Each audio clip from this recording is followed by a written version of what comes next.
usia 12 tahun di tahun 1862, ia dijodohkan dengan Teuku Ibrahim Tengger, putra Teuku Ahmad Elubalang Langa 13. Suaminya seorang pemuda berwawasan luas dan taat agama. Dari pernikahan tersebut, mereka dikaruniai seorang anak laki-laki. Teuku Ibrahim berjuang melawan kolonial Belanda dan seringkali meninggalkan Sutnyadin dan anaknya. Pada 26 Maret 1873, Belanda menyatakan perang kepada Aceh. Saat itu, suami Sutnyadin langsung terjun ke pertempuran.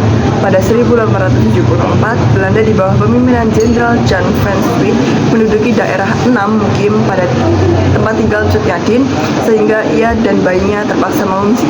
Setelah berbulan-bulan meninggalkan Lampadang, Teuku Ibrahim datang untuk menyerukan perintah mengungsi dan mencari perlindungan di tempat yang aman. Sutnyadin bersama penduduk lainnya kemudian meninggalkan Lampadang pada 29 Desember 1975. Pada 29 Juni 1878, Teuku Ibrahim wafat. Kematian sang suami membuat Sutnyadin terpuruk. Namun, kejadian itu tak membuatnya putus asa. Sebaliknya, menjadi alasan kuat Sutnyadin berjuang menggantikan sosok suaminya. Selepas kematian suaminya, Sutnyadin menikah lagi dengan Teuku Umar, cucu dari kakek Sutnyadin, pada tahun 1880 dan memiliki buah hati bernama Cut Gambang. Setelah resmi menikah, Teuku Umar mengizinkan Sutnyadin untuk ikut berperang. Sutnyadin bersama Teuku Umar menguatkan barisan para pejuang untuk kembali mengusir KP Belanda dari bumi Aceh. Keduanya melakukan pertempuran dengan semangat juang bara. Mereka pun berhasil merebut kembali kampung halaman Sutnyadin. Pasangan ini bertekad untuk melakukan perlawanan terhadap Belanda. Teuku Umar berpura-pura tunduk kepada Belanda demi mendapatkan pasokan persenjataan untuk kemudian digunakan untuk kembali menyerang penjajah.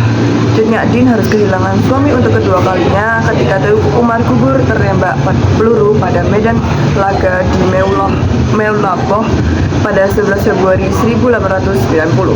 Setelah kematian suami keduanya, Sutnyadin memimpin pasukan dengan segala keterbatasannya. Karena usianya sudah tua dan matanya pun mulai rabun, Sutnyadin memimpin perlawanan terhadap Belanda di daerah pedalaman Meulaboh. Dalam perjuangannya, Sutnyadin mendapatkan banyak dukungan dari beberapa tokoh besar seperti Ule Balang, Datuk, dan Bengkulu. Selama 6 tahun, Sutnyadin Diki berjuang dari satu rimba ke rimba lain bersama pasukan demi mempertahankan kebebasan rakyat Aceh dari penjajahan Belanda. Berkat keberaniannya dalam memimpin pasukan pejuang Aceh, Sutnyadin dikenal sebagai Ratu Jihad yang bahkan membuat takut pihak Belanda. Pada April 1905, pasukan Sutnyadin yang tersisa diserang tiba-tiba oleh Belanda, menyebabkan mereka kehilangan perbekalan dan harta mereka. Di tengah persediaan bahan makanan pasukan yang mulai menipis dan kesehatan Sutnyadin yang semakin menurun, selama 8 hari, Sutnyadin sudah tidak makan nasi dan hanya mengandalkan pisang bakar. Dia juga terserang penyakit yang membuat matanya rabun. Tidak tega melihat kondisi pemimpinnya, seorang panglima besar bernama Panglot Ali memberitahu persembunyian mereka kepada Belanda. Panglot sempat berunding dengan Belanda. Ia bersedia menyerahkan Sutnyadin, asalkan pemimpinnya itu tetap dijaga dengan baik. Setelah kesepakatan Belanda dan Panglot mencari Sutnyadin di Pamue, tetapi tidak menemukan apa-apa. Pencarian dilanjutkan ke hutan Bultong pada 7 November 1906. Seorang anak kecil kurir Sutnyadin tertangkap dan menunjukkan lokasi persembunyiannya.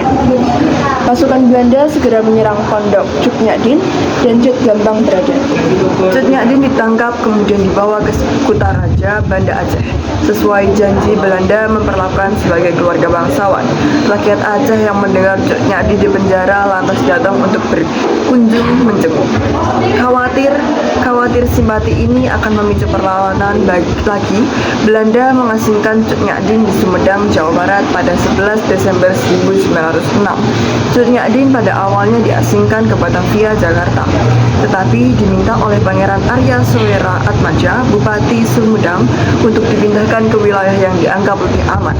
Selama di Sumedang, Pangeran Arya Suwira Atmaja menempatkan Cut Nyak-dien di rumah Haji Sanusi yang tidak jauh dari Masjid Agung Sumedang, tetapi masih berada di bawah pengawasan ketat militer Belanda. Dalam kondisi mata yang tidak lagi prima, Cut Nyak-dien sempat menghabiskan waktu di pengasingan dengan memberikan pelajaran agama Islam, termasuk membaca Al-Quran dan mengajar. Pada 6 November 1908, Cut Nyak-dien meninggal di tempat pengasingannya di Sumedang. Kini makam Cut Nyak-dien di Gunung Puyuh, Sumedang masih ramai dikunjungi oleh masyarakat yang berziarah. Atas perjuangannya hingga usia senja yang patut diteladani, Cut Nyak-dien dianugerahi gelar pahlawan nasional dan melalui surat keputusan Presiden Republik Indonesia nomor 106 tahun 1964. Cut Nyak-dien dan Teuku Umar kemudian mendapat julukan National Hidden Park atau berarti pasangan pahlawan nasional. Sekian video biografi dari kami. Terima kasih. Ya, sudah.